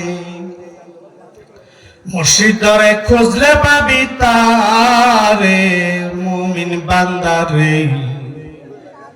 মুমিনের হৃদ মাজারে আল্লাহ রাসূল বিরাজ করে, মুর্শিদ দরে খুঁজলি পাবি তারে। কোন না কোন হক্কানি ওলির দরবারে গিয়ে যদি আপনি নিজেকে সুপর্দ করে দেন, আত্মসমর্পণ করেন, বায়াত হয়ে তওবা করেন, পিছনের জিন্দেগির গুনাহ খাতা দেখবেন। আর যদি ওলির সোহবতে থাকতে পারেন, তাহলে অবশ্যই আপনি আপনার মধ্যে আল্লাহ এবং আল্লাহ রাসূলকে আপনি খুঁজে পাবেন, বলেন সুবহানাল্লাহ। নিজেকে চিনেন, নিজেকে আগে নিজে চিনতে পারলে আল্লাহ এবং আল্লাহ রাসূলকে চিনতে পারবেন। এই জন্যই হক্কানি দরবারে যেতে হবে। বন্ধুগণ, এই ব্রহ্মাণ্ডে যা কিছু আছে সব কিছু এই মানব ভাণ্ডে আছে। আসমান জমিন, 7 আসমান 7 জমিন, লৌহ কলম, আরশ কুরসি, সব কিছু আমার আপনার প্রত্যেকের দেহের মধ্যে আছে। সাফা মারওয়া পাহাড় রয়েছে, কাবা রয়েছে। যদি আপনি আবিষ্কার করতে পারেন, তাহলে আপনি একজন আল্লাহর ওলিতে রূপান্তরিত হয়ে যেতে পারবেন, আল্লাহর খাস বান্দা হতে পারবেন। যদি আবিষ্কার করতে পারেন, আবিষ্কার করতে হলেই কোনো না কোনো মুর্শিদের কাছে যেতে হবে। বন্ধুগণ, আল্লাহ নবী সাল্লাল্লাহু আলাইহি সাল্লামের যদি খাঁটি আমরা উম্মত হতে চাই, নবীর শানে যদি কোনো কথা আসে যে মিলাদ করা যাবে না, কিয়াম করা যাবে না, তাহলে আমরা সাথে সাথে তা প্রত্যাখ্যান করতে রাজি আছি কিনা, বলেন আলহামদুলিল্লাহ। হাত দেখান। নারে তাকবীর, নারে রিসালাত। নবী ওলিদের দুশমনেরা হুঁশিয়ার সাবধান। হাত নামা। তারা কিন্তু এমনি সাবধান আছে, এটা জানেন তো, এমনি সাবধান আছে। ওলিয়া উলিয়াদের থেকে মানুষদেরকে দূরে সরাচ্ছে, সাবধানতার সহিত সরাচ্ছে, আর সাবধান করার দরকার নেই। বন্ধুগণ, আমরা নিজেরা সাবধান হই, যারা আমাদের ঈমান আকীদার মধ্যে আঘাত আনতে না পারে। আমার আপনার প্রত্যেকের মধ্যে আল্লাহ এবং আল্লাহ রাসূল বিরাজ করছেন। যদি আমরা আবিষ্কার করতে পারি, তাহলে আমার আপনার দ্বারা কোনো গুনার কাজ হবে না, আমার আপনার দ্বারা কোনো অবৈধ কাজ হবে না, আমার আপনার দ্বারা হারাম কোনো কাজ হবে না। হালাল বেছে বেছে আমরা চলতে পারবো, যদি নাকি আল্লাহ এবং আল্লাহ রাসূলকে আবিষ্কার করতে পারি। চেষ্টা করতে হবে। সম্মানিত উপস্থিতি, খুব দ্রুতই সবাই যে যেখানে আছেন এসে যান। কিছুক্ষণ পরে আজান হবে। ইনশাআল্লাহ আমরা প্রত্যেকে ফজরের নামাজ জামাতের সাথে আদায় করে তারপরে তাসবিহ তাহলিল পরে আমরা আখিরি মুনাজাত করব ইনশাআল্লাহ। বন্ধুগণ, বলছিলাম যে আমার আপনার প্রত্যেকের মধ্যে পৃথিবীর মধ্যে যা আছে সব কিছু আছে। এই যে পৃথিবীর মধ্যে দেখেন সাগর আছে, নদী নালা আছে, খাল বিল সব কিছু আছে না? এইগুলি ঠিক আমার আপনার মধ্যে আছে। পৃথিবীর মধ্যে 4 ধরনের স্বাদের পানি আছে। মিঠা পানি, তিতা পানি, টক পানি, লোনা পানি। 4 ধরনের পানি আছে না? মিঠা পানি কোনগুলি? টিউবওয়েলের পানি খান, এটা মিঠা পানি। নদীর পানি, পুকুরের পানি, এগুলো মিঠা পানি। সমুদ্রের পানি লোনা, লবণাক্ত পানি। তিতা পানি আছে, ভারতে এবং ইংল্যান্ডের এক কূপে পাওয়া গেছে যে পানি উঠেলি তিতা। আল্লাহ নবী সাল্লাল্লাহু আলাইহি সাল্লাম তো এই ইয়াতে মক্কা মুকাররমায় কোন কোন বর্ণনা মদিনা মুনাওয়ারায় এমন একটি কুয়া ছিল যে কুয়ার পানিগুলি তিতা ছিল। আল্লাহ নবী সাল্লাল্লাহু আলাইহি সাল্লামের থুতু মুবারক পানিতে দেওয়ার সাথে সাথে পানি মিঠা হয়ে গেছে। সুবহানাল্লাহ। অত দূর যদি নাও যান, আপনার বাড়ির পাশে নিম গাছ আছে, নিম গাছের রস তিতা না? তাহলে এমন তিতা রসযুক্ত তিতা একটা জিনিস এই পৃথিবীর জমিনের মধ্যে আছে। এরপর টক পানি, টক পানি ওই পৃথিবীর মধ্যে আছে। আপনি লেবু খান, লেবুর পানি টক। টক কূপও পাওয়া গিয়েছে, কুয়ার পানি টক এমনও পাওয়া গেছে পৃথিবীর জমিনে। কিন্তু আমার আপনার দেহের মধ্যে এই 4 ধরনের স্বাদের পানি কোথায় আছে আজকে দেখাই দেব। খেয়াল করে শোনেন, নিজেকে নিজে আগে আবিষ্কার করেন, নিজের মধ্যে নিজেকে আগে চিনেন। ওফি আমওয়ালি ওফি আনফুসিকুম আফালা তুবসিরুন। তোমাদের মধ্যে সবকিছু আছে, দুনিয়ার মধ্যে যা আছে সবকিছু তোমাদের মধ্যে আছে, তোমরা কি তা দেখো না? আল্লাহ তাআলা বলে দিয়েছেন ওফি আনফুসিকুম আফালা তুবসিরুন। মানুষের দেহের এই 3.5 হাত বডির মধ্যে 4 ধরনের স্বাদের পানি আছে। 1 নাম্বার হচ্ছে মিঠা পানি। আমার আপনার এই যে জিহ্বার মধ্যে যে পানিটা আসে, এই জিভের পানিটা হচ্ছে মিঠা পানি। বলেন আলহামদুলিল্লাহ।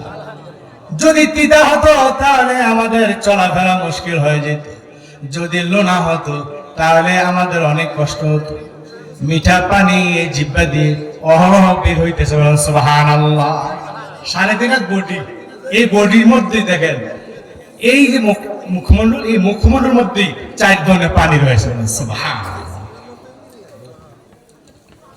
মিঠা পানি পাওয়া গেল জিহ্বার মধ্যে। এবার আসেন লোনা পানি কোথায়? লোনা পানি আমার আপনার এই দেহের মধ্যে আছে। লোনা পানি আমার আপনার দুটো চক্ষু দিয়ে যে পানি বের হয়, ওই অশ্রু হচ্ছে লোনা পানি। চোখের পানি মুখে গেছিল কোন সময় জানেন তো নাকি? কটা লাগে না? লোনা, লোনতা পানি। আল্লাহ রাব্বুল আলামিন কত কুদরত রেখেছেন দেখেন। শুধু এতটুকু মাথা, এই মাথার মধ্যে 4 সাদার পানি রেখেছে। এরপর আসেন টক পানি কোথায়? টক পানি হচ্ছে আমার আপনার নাক দিয়ে বের হওয়া যে পানি। নাক দিয়ে যদি নাকি সর্দির কারণে বের হয়, আপনি জিহ্বায় লাগাই দেখেন সেই পানিটা হচ্ছে টক। এরপর আছেন 4 নাম্বার তিতা পানি। কোনটা? তিতা পানি হচ্ছে আমার আপনার কান যদি নাকি পচে যায়, কারো কান দিয়ে পানি পড়ে, কান দিয়ে যদি পানি পড়ে, পানিটা আপনি মুখে লাগিয়ে দেখবেন, জিহ্বায় লাগিয়ে দেখেন, ওই পানিটা হচ্ছে তিতা। তাহলে আল্লাহ রাব্বুল আলামিন ঠিকই বলেছেন ওফি আনফুসিকুম আফালা তুবসিরুন। এই দেহের মধ্যে সব আছে, আল্লাহ রাব্বুল আলামিন সব কিছু দিয়ে দিয়েছেন, কিন্তু আমরা জানি না, বুঝি না। আপনার এই দেহের মধ্যে আসমান জমিন যেমনি ভাবে আছে, আর সাজিমও রয়েছে। বলেন সুবহানাল্লাহ। আর কুলুবুল মুমিনিনা আরশুল্লাহ, আল্লাহ রাব্বুল আলামিনের আরশ হচ্ছে মুমিনের কলব। ওই কলবের মধ্যে আল্লাহ রাব্বুল আলামিন বিরাজ করেন। বলেন সুবহানাল্লাহ। আল্লাহ তাআলা প্রত্যেক মুমিনের কলবে রয়েছেন। বন্ধুগণ, তাহলে আমরা আবিষ্কার করতে হবে, ইস্তেহাব করতে হবে, গবেষণা করতে হবে। আর এই গবেষণা শিখবো কোথেকে? কোন না কোন হক্কানি দরবারে গিয়ে ওলির কাছে সুপর্দ করে দিয়ে, নিজেকে আত্মসমর্পণ করে দিয়ে তারপর শিখবো, জানবো যে কোথায় কি আছে আমার আপনার দেহের, যদি কি আছে, কোথায় কি আছে, 6টি লতিফা আছে, কোন জায়গায় অবস্থান করছে, এগুলি সব যদি আপনারা জানতে পারি, তাহলে আমরা অবশ্যই নিজেদেরকে নিজের আত্মশুদ্ধি লাভ করা পথ পাবো, আত্মশুদ্ধি লাভ করতে পারবো। আর আত্মশুদ্ধি ছাড়া হাসরের ময়দানে কেউ পার পাবে না। আত্মশুদ্ধি লাভ ছাড়া যতই নামাজ পড়ে রোজা রাখেন, এই মাহফিল হাজার হাজার মাহফিল শুনেছেন, কোনো লাভ নেই নিজের আত্মাকে পরিশুদ্ধ না করা পর্যন্ত। লা ইয়ানফাউ মালুন ওয়ালা বানুন ইল্লা মান আতাল্লাহ বিকলবিন সালিম।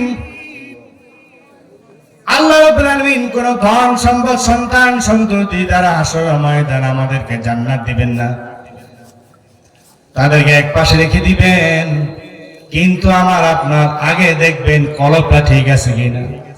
কলবে সালিম, ইল্লা মান আতাল্লাহ বিকলবিন সালিম। কলবে সালিম আত্মশুদ্ধি হওয়া কলব, আত্মশুদ্ধি লাভকারী ওই কলব যারা নাকি নিয়ে আসর ময়দানে আল্লাহ রাব্বুল আলামিনের দরবারে দাঁড়াবো, তারাই আল্লাহ রাব্বুল আলামিনের কাছে মুক্তি পাবো, এছাড়া উপায় নাই। আত্মশুদ্ধি লাভ করতে হলে কোনো না কোনো হক্কানি রব্বানি দরবারে যেতে হবে। আর হক্কানি রব্বানি দরবার আমাকে আপনাকে প্রত্যেককেই খুঁজে খুঁজে বের করতে হবে। নিজেরই খুঁজে বের করবেন কোন হক্কানি দরবার। কোথায় বেসরদি কাজ নাই, নারী পুরুষ একসাথে নাচানাচি নাই, গান বাদ্য নাই, ঢোল বাদ্য বাজায় না, এমন বেসরদি কাজ কোথায় নাই।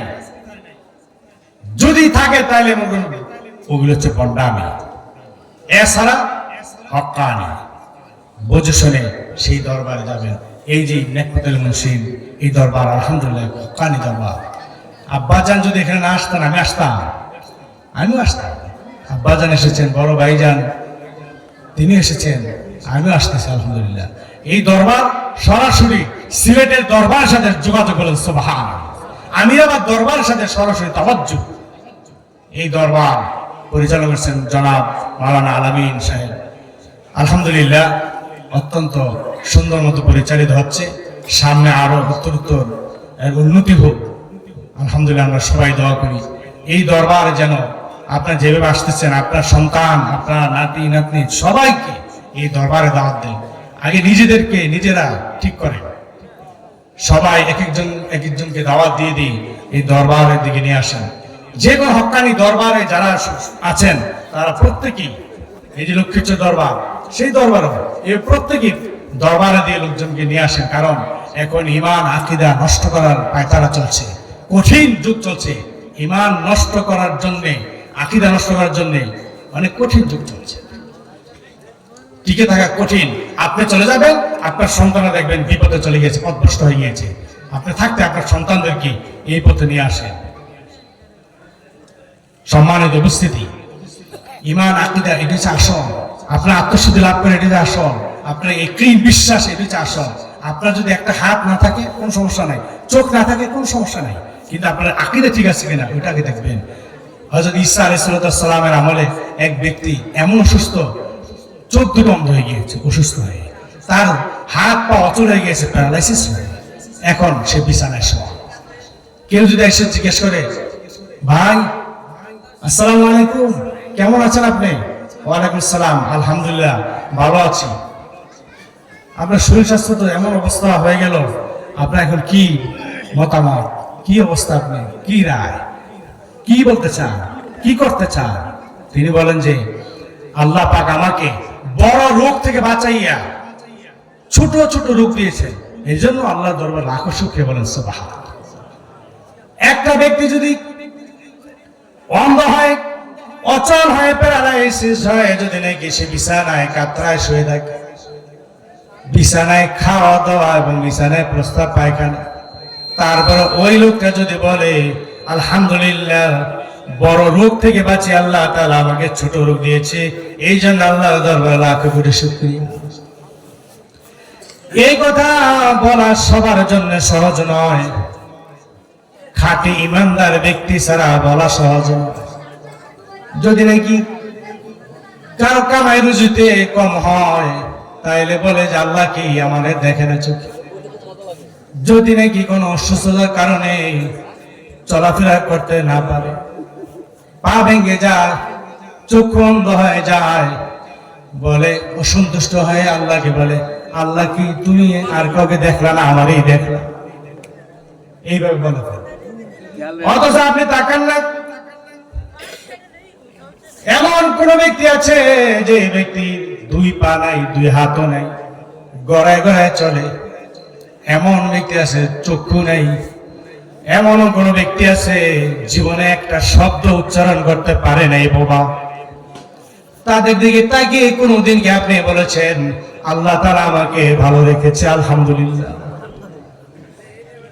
কোটি কোটি শুকরিয়া আল্লাহর দরবারে। যদি নাকি আপনি সারা জনম সিজদায় পড়ে থাকেন, একটা চক্ষুর মূল্য আপনি দিতে পারবেন না। আপনি কোনদিন নিজের দিকে খেয়াল করে আল্লাহ তাআলার শানে বলেন নাই আলহামদুলিল্লাহ? কেমন মুমিন বান্দা বান্দি হলেন বন্ধুগণ, খেয়াল করে শুনে। ওই ব্যক্তির কাছে ঈসা পয়গম্বরের উম্মত, ওই ব্যক্তির কাছে যেই গিয়ে জিজ্ঞাসা করে বলে কেমন আছো, বলে আলহামদুলিল্লাহ আমি ভালো আছি, আল্লাহ তাআলা বড় রোগ থেকে বাঁচাইয়া ছোট রোগ আমাকে দিয়েছেন, এই জন্য আমি আল্লাহর দরবারে লাখ শুকরিয়া কামনা করি। এবার এই খবর ঈসা আলাইহিস সালামের কাছে পৌঁছে, পয়গম্বরের কাছে পৌঁছার পরে পয়গম্বর আলাইহিস সালাম বললেন চলো যাই ওই লোকের কাছে। এবার ঈসা পয়গম্বর তিনি রওনা হলেন। আমরা জানি ঈসা পয়গম্বরের নাম হচ্ছে রূহুল্লাহ, আল্লাহর তরফ থেকে তিনি এসেছেন বাবা সারা, এই কারণে তাকে রূহুল্লাহ বলা হয়। আর আরেকটা উপাধি আছে মাসিহুল্লাহ, ঈসা মাসিহুল্লাহ।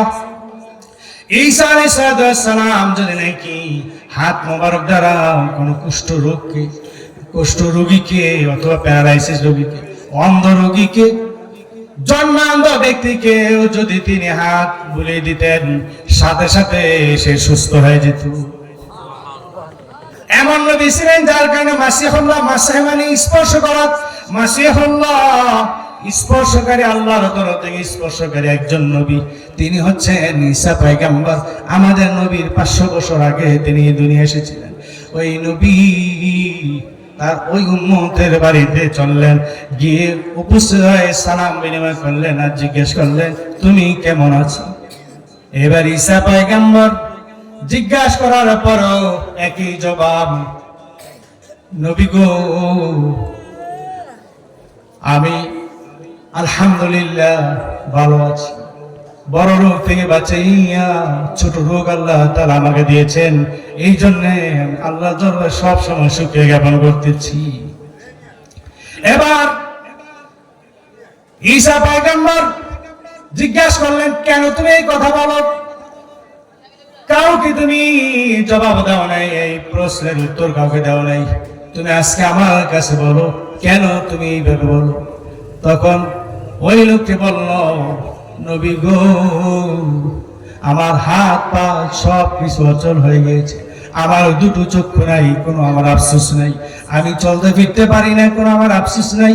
আল্লাহ রাব্বুল আলামিন আমার ভিতরে যে মহা সম্পদ, আমার ভিতরে যে মহা মূল্যবান দামি জিনিস ঈমানটুকুন, ইয়াকিনটুকুন রেখে দেখেছেন, এই ইয়াকিনটুকুন ধারণ করে আমি আল্লাহর দরবারে লাখ কোটি শুকরিয়া কামনা করি। এত কষ্ট পাওয়ার পরেও আমি যে ঈমান হারা হই নাই নবী গো, এই জন্য আমি লাখ কোটি শুকরিয়া কামনা করি।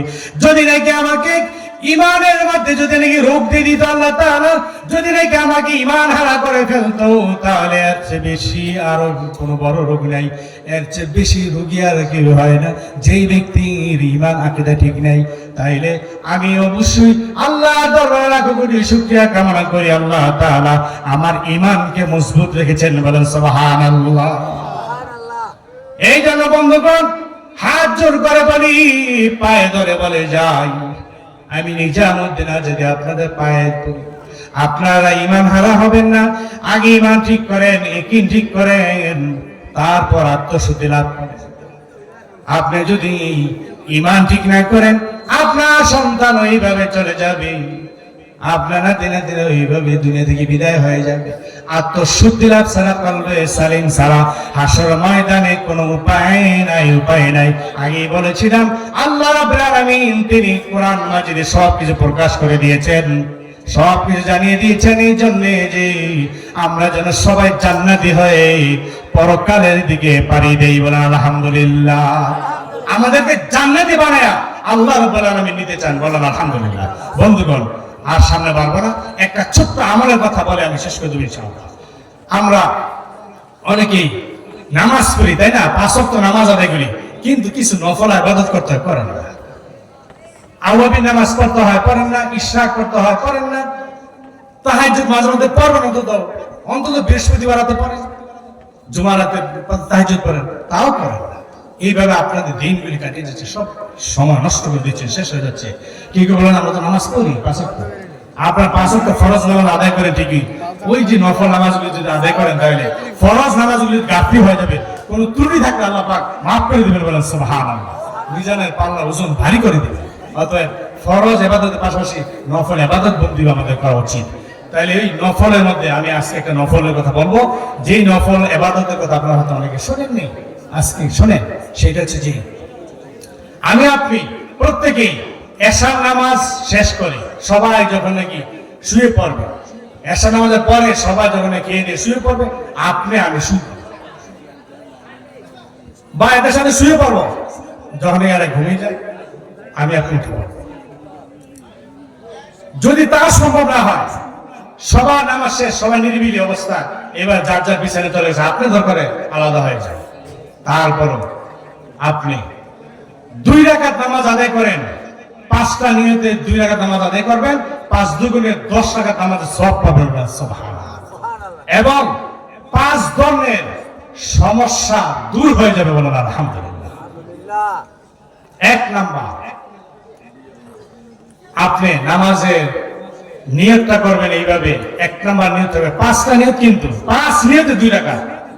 1 নাম্বার নিয়ত করবেন যে আমি আল্লাহ সালাতুত তওবা পড়ে শুইতেছি, সালাতুত তওবা, তওবার নামাজ পড়ছেন কোনদিন? সারা দিন কি করলেন না করলেন, এগুলির জন্য স্মরণ করে আপনি তওবা করেন। গুনাহ খাতা থাকতে পারে না, ইচ্ছা অনিচ্ছা হয়ে যেতে পারে, আপনি তওবা করেন। এই তওবা সিজদা দিয়ে করেন, 2 রাকাত নামাজের মাধ্যমে করেন। ইস্তাঈনু বিস-সাবরি ওয়াস-সালাহ, নামাজের মাধ্যমে আল্লাহর কাছে সব চান, আল্লাহ কবুল করে নেন।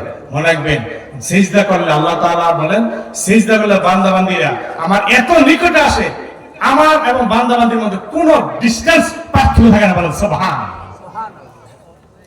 সালাতুত তওবা 1 নাম্বার। 2 নাম্বারে সালাতুল ইস্তিগফার, ক্ষমার দোয়া। সামনে যদি কোনো গুনাহ খাতা হয়ে যায়, আল্লাহ তুমি ক্ষমা করে দাও, ক্ষমার দোয়া, ক্ষমার নামাজ, সালাতুল ইস্তিগফার। 3 নাম্বার নিয়ত করবেন সালাতুল মুসিবত, মুসিবতের নামাজ। যে আল্লাহ আমি আমার মুসিবতে আছি, সমস্যা আছে, আল্লাহ তুমি সমস্যার সমাধান করে দিও, মুসিবতের নিয়ত করলে।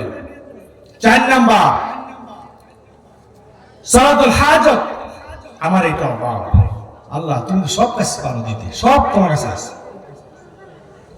আমার এটা অভাব, এই অভাব, সে অভাব, প্রয়োজন, সালাতুল হাজতের প্রয়োজন নামাজ, আমার এইটা প্রয়োজন, সেটা প্রয়োজন, আল্লাহর কাছে চান। 5 নাম্বার নিয়ত হবে সালাতুল ইস্তিআযা, আশ্রয় প্রার্থনা নামাজ। আশ্রয় প্রার্থনা করি, আল্লাহ আমি যেন তোমার আশ্রয় থাকি সব সময়, 24 ঘন্টা যেন তোমার আশ্রয় থাকি, এই দুনিয়ায় থাকি, কবরে জিন্দেগি থেকে হাসরে যেন তোমার আশ্রয় পাই, এই আশ্রয় প্রার্থনা নামাজ। কয়টা হলো? 5। এই 5টা নিয়তে আপনি নামাজ পড়েন। এই 5টা নিয়ত মনে মনে আপনি বললে হবে, আপনি না বললো, আপনি যদি নিয়তের ভিতর থাকে 5টা নিয়ত করে, এরপরে এইটাই নিয়ত, এরপর বলবেন আল্লাহু আকবার, তাকবীরে তাহরিমা, এবার সুবহানাকা, এরপর আলহামদুলিল্লাহ পরে, তারপরে আপনি সূরা কাফিরুন একবার, আর সূরা ইখলাস দ্বিতীয় রাকাতে একবার, অথবা সূরা ইখলাস প্রথম রাকাতে 3 বার, আর সূরা ইখলাসই আবার দ্বিতীয় রাকাতে একবার। এইভাবে পরে আপনি যদি নামাজটা আদায় করে, তারপর আল্লাহর কাছে একটু সংক্ষিপ্ত হলো দুরূদ শরীফ পরে আপনি মুনাজাত করেন, মুনাজাত করে আল্লাহর কাছে আপনি বলে তারপর আপনি ওযু অবস্থায় শুয়ে পড়েন। ইনশাআল্লাহ এই 5টি নিয়ত করে যদি আপনি নামাজটা আদায় করতে পারেন, 10 রাকাতের সওয়াব পাবেন। 2 রাকাত পড়েছেন কিন্তু 10 রাকাতের সওয়াব পাবেন, এবং 5 ধরনের সমস্যা আল্লাহ পাক সমাধান করে দেবেন, বলেন আলহামদুলিল্লাহ। আর আরেকটা ছোট আমল, সেটা হচ্ছে লা হাওলা ওয়ালা কুওয়াতা ইল্লা বিল্লাহ, লা হাওলা ওয়ালা কুওয়াতা ইল্লা বিল্লাহিল আলিয়্যিল আযীম। যে ব্যক্তি দৈনিক 500 বার পড়তে পারেন, তরিকতে আমরা যারা আছি তাদেরকে বলি 500 বার, তরিকতের বাইরে যারা আছে তাদেরকে বলি 100 বারই পড়েন। 100 বার পড়েন না, তরিকতে যারা আছে আমরা সারাদিন 24 ঘন্টায় যদি আমরা 500 বার করতে পারি লা হাওলা ওয়ালা কুওয়াতা ইল্লা বিল্লাহিল আলিয়্যিল আযীম, আল্লাহ রাব্বুল আলামিন 99 ধরনের সমস্যা থেকে আপনাকে সমাধান করে দিবে। 500 বার করেন, সমস্যা সমাধান। আপনার অভাব অনটন, দুঃখ কষ্ট, অসুখ বিসুখ যা আছে সব কিছু থেকে আল্লাহ হেফাজত করবেন। চক্ষু ভালো রাখবেন, প্যারালাইসিস থেকে মুক্ত রাখবেন, আপনার কলব পরিশুদ্ধ রাখবেন। সব 99টা, একটা দুটা না, 99টা সমস্যা আল্লাহ তাআলা সমাধান করে দিবেন। এই লা হাওলার এত পাওয়ার। আল্লাহ পাক আমাদের সবাইকে বুঝবার এবং আমল করবার তৌফিক দান করুক, আমিন। ওয়া আখিরু দাওয়ানা আলহামদুলিল্লাহি রাব্বিল আলামিন।